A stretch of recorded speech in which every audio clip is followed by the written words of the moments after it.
다음 3번 갈게요. 부가가치세 신고서. 자, 1번은 다음 자료를 이용하여 제1기 확정 부가가치세 과세기간에 신용카드 매출전표 등 발행금액 집계표를 작성하시오 그랬네요.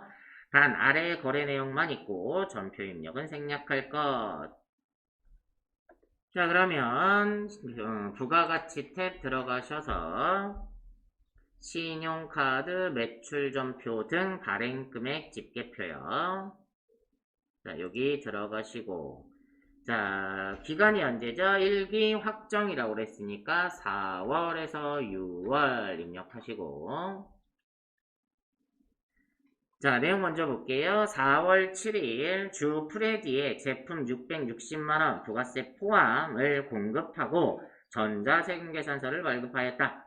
대금은 자금 사정으로 인해 10일 후에 신용카드로 결제를 받았대요. 자, 신용카드에 부가세가 붙은 거죠? 그러니까 여기 보시면 신용카드에 과세 매출분에 해당하겠죠? 자, 그러니까 여기에다가 금액을 660만원 부가세 포함해서 쓰시는 거예요. 그런데 얘는 세금계산서 발급 한 해잖아요. 그죠? 그래서 요 밑에 세금계산서 발급 금액에다가 한 번 더 써주셔야 됩니다. 660만원 이렇게. 자, 이 부분이 세금계산서랑 신용카드랑 중복해서 과세하지 못하게 하려고 따로 써주는 거예요. 밑에다. 자, 여기에다만 써주게 되면 문제는 신용카드로 매출로 잡혀서 부가세가 잡힐 거예요. 60만원이. 근데 여기 이걸 안 써주게 되면 카드로 잡히고 우리가 세금계산서는 또 과세로 입력을 할 거잖아요. 메인 매출 전표에.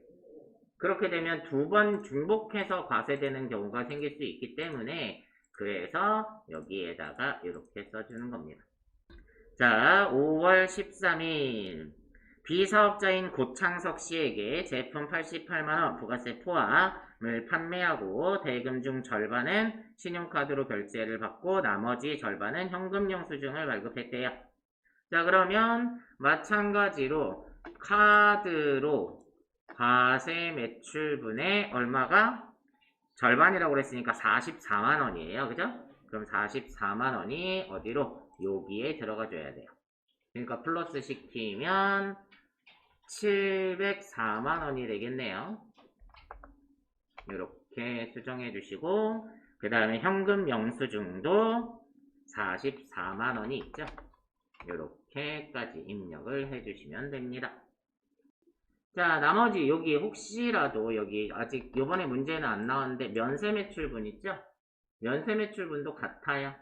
그래서 면세에 카드로 결제했다. 그럼 여기에 입력하시면 되고 면세 제품을 팔면서 현금 영수증을 해줬다. 그럼 여기다 해주시는 건데 만약에 얘네를 해주면서 계산서도 발급을 해줬다. 그런 경우가 생기면 여기다가도 한 번 더 써주셔야 돼요. 자, 이렇게 하시면 된다라는 겁니다. 다음 2번 갈까요? 다음 자료를 이용하여 제2기 확정신고기간의 부가가치세 신고서를 작성하시오. 단 아래 제시된 자료만 있는 것으로 가정하며 가산세도 입력할 것. 자, 부가세 신고서 들어가셔서 날짜는 2기 확정이니까 10월에서 12월이요. 자, 1번 매출 관련 자료부터 볼게요. 전자세금계산서 발급분 과세 매출액 10월에서 12월 그래서 1억 5천만 원의 부가세 별도라고 했네요. 그러면 몇 번의 과세에 세금계산서 발급분 1번에다가 1억 5천에 1,500 쓰시면 되고요. 두 번째 종이 세금계산서 발급분 과세 매출액 1,000만 원이 있어요. 부가세 별도로. 얘도 세금계산서 발급분은 맞으니까 여기에다가 1번에다가 플러스 시키셔야 됩니다. 그래서 1억 6천만 원에 1,600으로 써주셔야 되고 얘는 종이세금계산서 발급한 건 잘못한 거라고 그랬죠? 법인은 전자세금계산서가 의무라고 그랬어요. 그래서 종이세금계산서를 발급하게 되면 미발급 가산세로 1%를 내야 됩니다.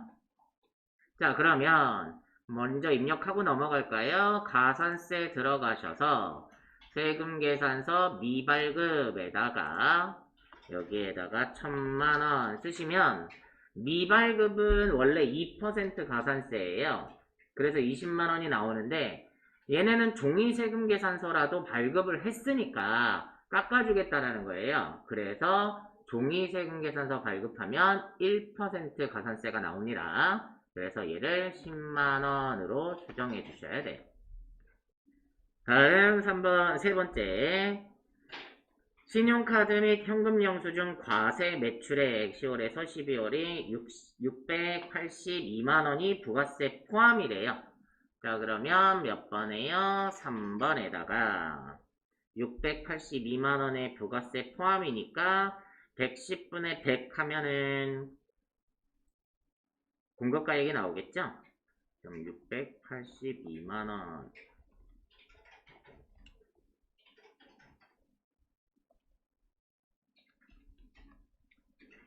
620만원이 되겠네요. 그러면 여기 공급가액에 620만원에 62만원 이렇게 쓰시면 되고요.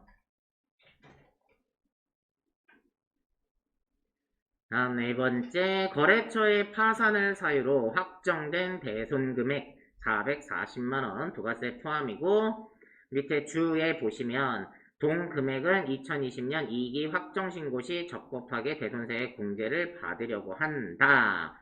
그러니까 이번에 공제를 받겠다라는 거죠.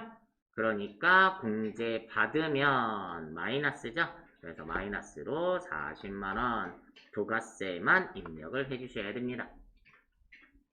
자, 이렇게 매출이 끝나고요. 2번 매입자료 갈게요. 첫 번째, 전자세금계산서 수취분 과세 매입액 10월에서 12월 공급가액이 1억원, 부가가치세 1000만원인데 밑에 보시면 제조공장에서 화물을 운반할 목적으로 취득한 중고 화물 트럭 공급가액 2천만원에 부가세 200만원이 포함된 가액이래요. 그러면 얘는 고정자산에 해당하니까 따로 입력을 해야 되겠죠. 그럼 일반 매입에는 8천에 800만원만 쓰시고 고정자산에다가 2천에 200만원을 쓰셔야 되겠죠. 얘는 화물 트럭이니까 불공제 아니죠. 그러니까 공제받지 못할 매입세액에 입력하시면 안됩니다. 다음 예정신고 누락분 7월에서 9월 거 제2기 예정신고 기간에 매입세액 공제 가능한 종이세금계산서 수취분 공급가액 450만원, 부가가치세 45만원을 누락하여 확정신고 시에 반영한대요. 예정신고 누락분 매입에다가 세금계산서니까 여기 38번에다가 450만원에 45만원을 쓰시면 됩니다.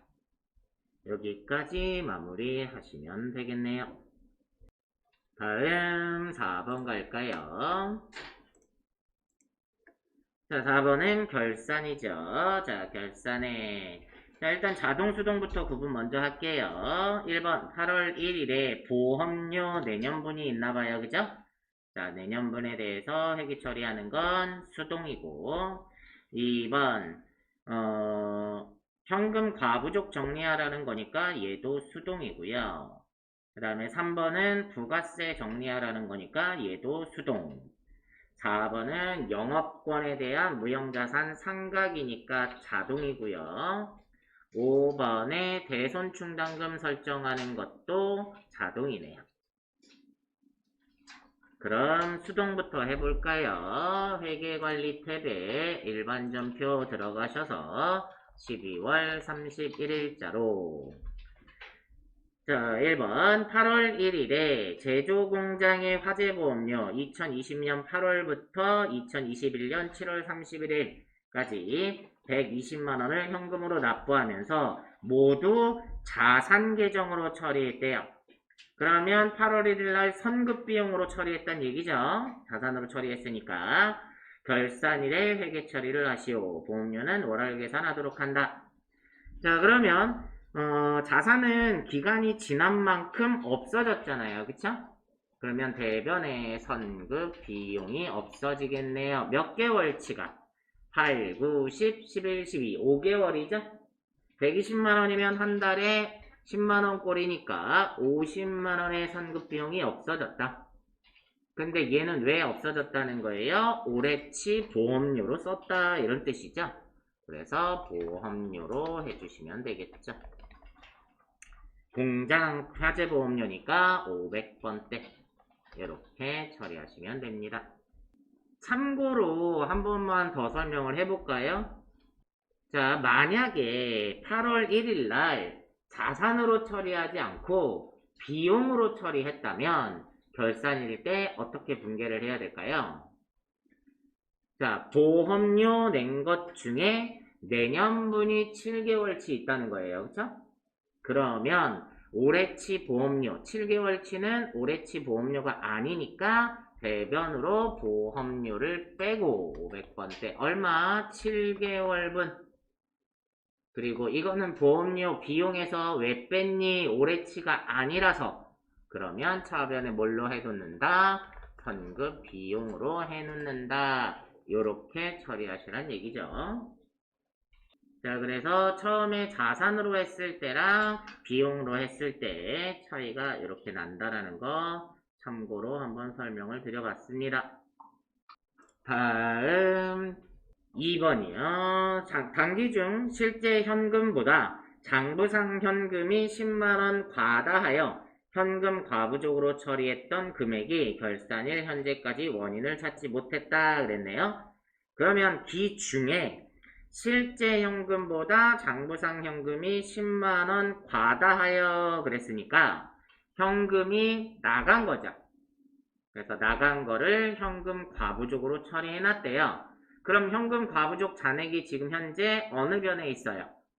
차변에 있겠죠? 지금 정리할 거니까 대변으로 현금 과부족을 없애고 얼마? 10만원. 자, 결산일까지 못 찾았으니까 차변에 잡손실로 해주셔야겠네요. 다음 3번. 다음 자료를 이용하여 제2기 부가가치세 신고기간의 2기 확정 신고기간의 부가가치세 예수금과 부가가치세 대급금을 정리하는 회계처리를 하시오. 단 환급세액의 경우에는 미수금으로, 납부세액의 경우에는 미지급세금으로 전자신고세액공제액은 자비익으로 인식할 거 그랬네요. 자, 그러면 부가세 예수금 먼저 털어야 되니까 차변으로 부가세 예수금을 털어요. 얼마죠? 2,500만원. 자, 대변으로 부가세 대급금을 털어야 돼요. 얼마죠? 3,500만원. 부가세 대급금이 더 많은 거 보니까 얘는 환급이 나오겠죠. 그 다음에 밑에 전자신고세액공제도 자비익으로 하라고 했으니까 대변에 자비익으로 얼마? 만원. 그러면 1,001만원을 환급을 받겠네요. 그러면 차변에 미수금으로 얼마? 1,001만원 이렇게 해주시면 되겠습니다. 수동은 여기까지 하시면 되고요. 자, 나머진 자동이니까 자, 결산자료 입력 1월에서 12월. 자, 4번 문제 볼게요. 2020년 1월 1일 영업권 무형자산 상각 후 잔액이 400만원이 있으며 이 영업권은 2018년 1월 초에 취득한 것이다. 회사는 당해 연도부터 영업권의 내용연수를 기존 10년에서 6년으로 변경하였다. 단, 회계 추정의 변경은 기업 회계 기준에 적합한 것으로 가정하며 감가상각은 정액법이고 상각기간 계산 시 1월 미만의 기간은 1월로 간주한다 그랬네요. 자, 조금 까다로운 문제네요. 자, 일단 2018년, 19년까지 상각을 하고 난 잔액이 400만원이라는 거예요. 자, 그러면 원래 10년이었었죠. 원래 10년이었었는데 6년으로 바꾼 거예요. 그러면 10년이었을 때 그러니까 2년을 상각하고 남은 잔액이 400이래요.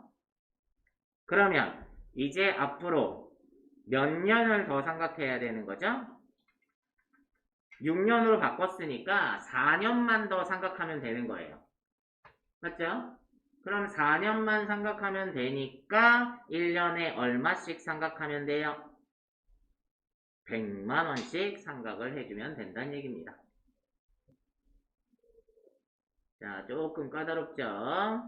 자, 원래 10년이었는데 2년을 상각했어요.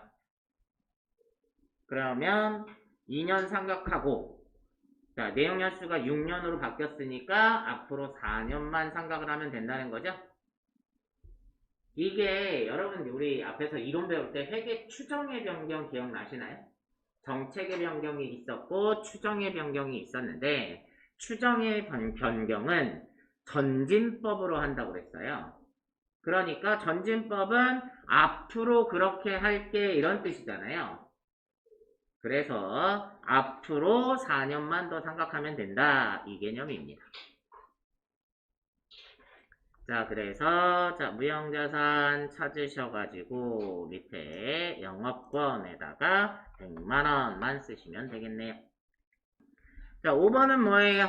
결산일 현재 외상매출금 잔액에 대하여 1%의 대손 추정률과 단기 대여금 잔액에 대하여 2%의 대손 추정률을 적용하여 보충법에 의하여 대손 충당금을 설정하시오.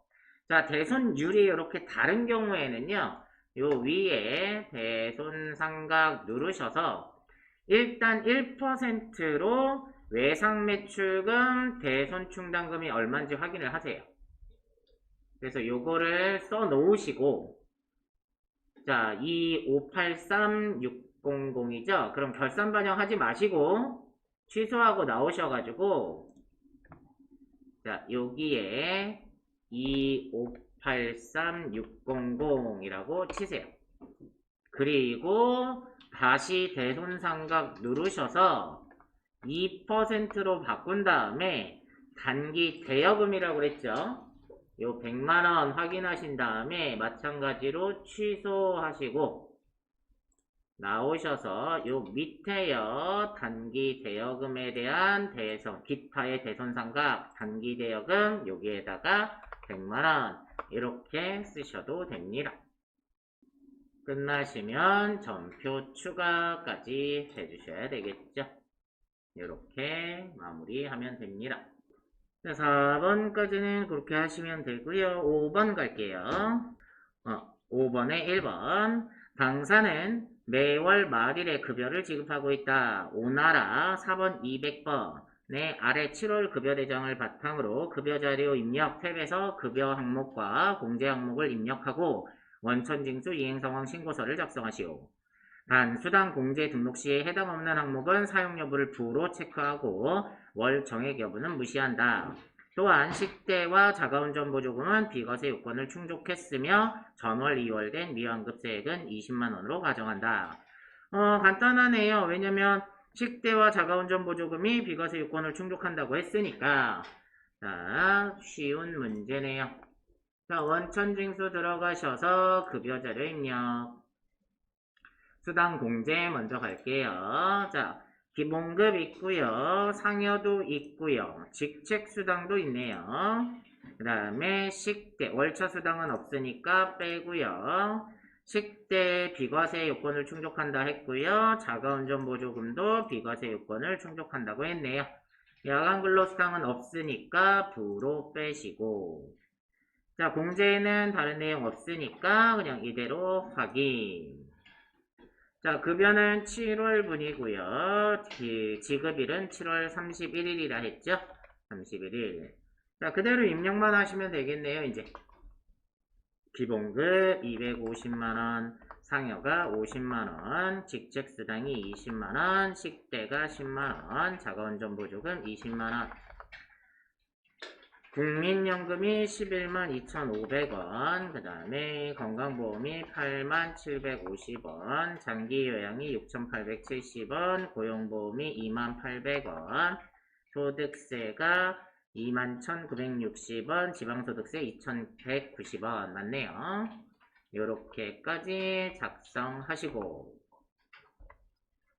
원천징수 이행사항 신고서도 하라고 했으니까 받으시고 원천징수 이행상황 신고서 7월 귀속 7월 지급분 정기신고요.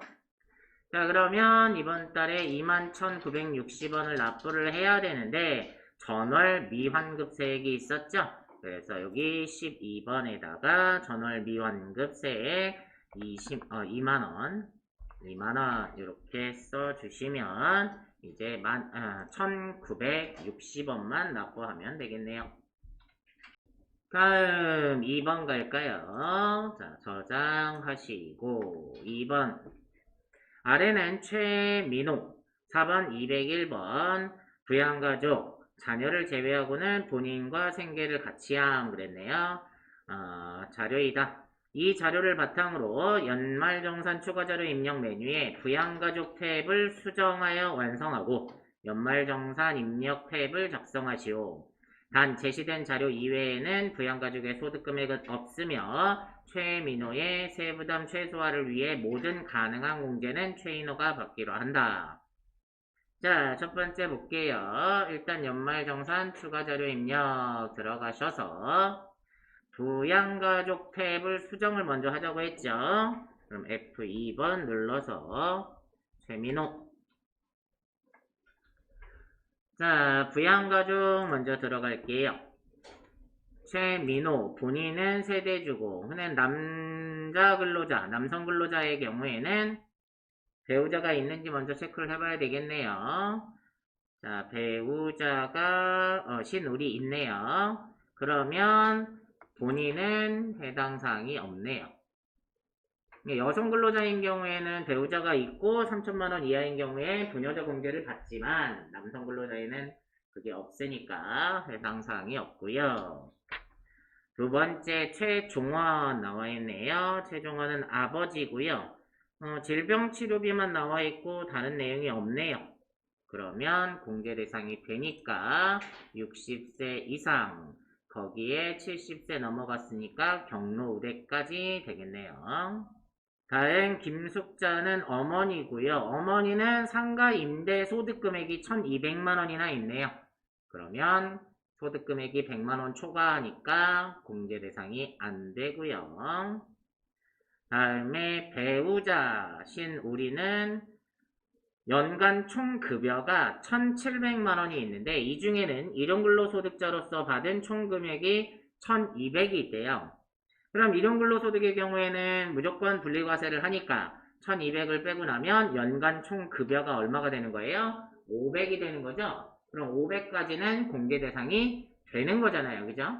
자, 그러니까 신우리를 배우자 공제를 받아야 되겠네요.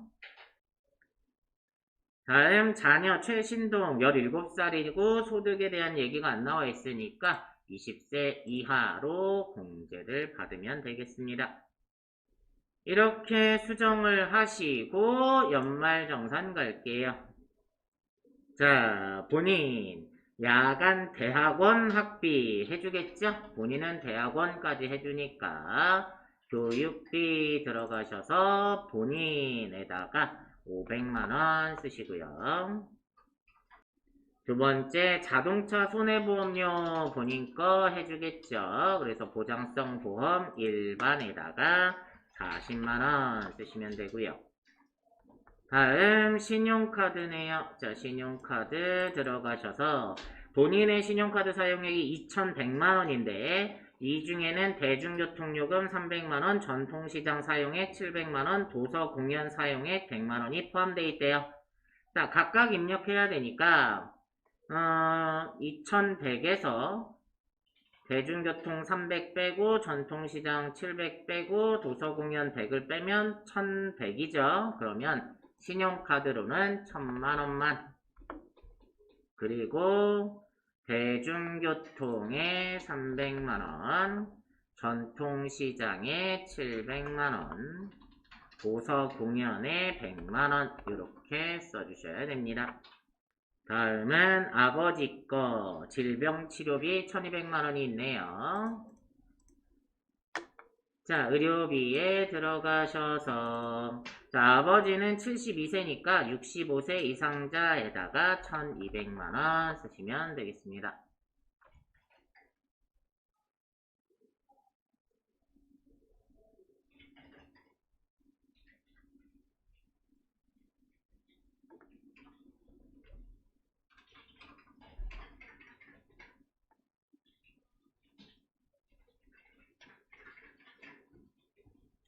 자, 확인하시고 다음 어머니. 어머니는 아까 상가 임대 소득 금액이 1200만원이나 있다고 했고 그 다음에 노인대학 학비. 자, 노인대학 학비는 두 가지 요소 때문에 다 안 돼요. 어머니 직계존속의 교육비는 원래 안 되죠. 거기에 교육비는 원래 나이 제한은 없고 소득 제한만 있는데 돈을 또 잘 벌잖아요. 그죠? 그래서 두 가지 이유로 인해서 공제가 안 될 겁니다. 다음 임대 상가의 화재보험료. 얘는 최민호가 공제받을 수 있는 내용이 아니죠. 얘는 어머니가 직접 소득 신고하면서 아마 지금 상가 임대 소득 금액이 있으니까 필요 경비로 아마 인정을 받겠죠. 그래서 공제 대상은 아닙니다.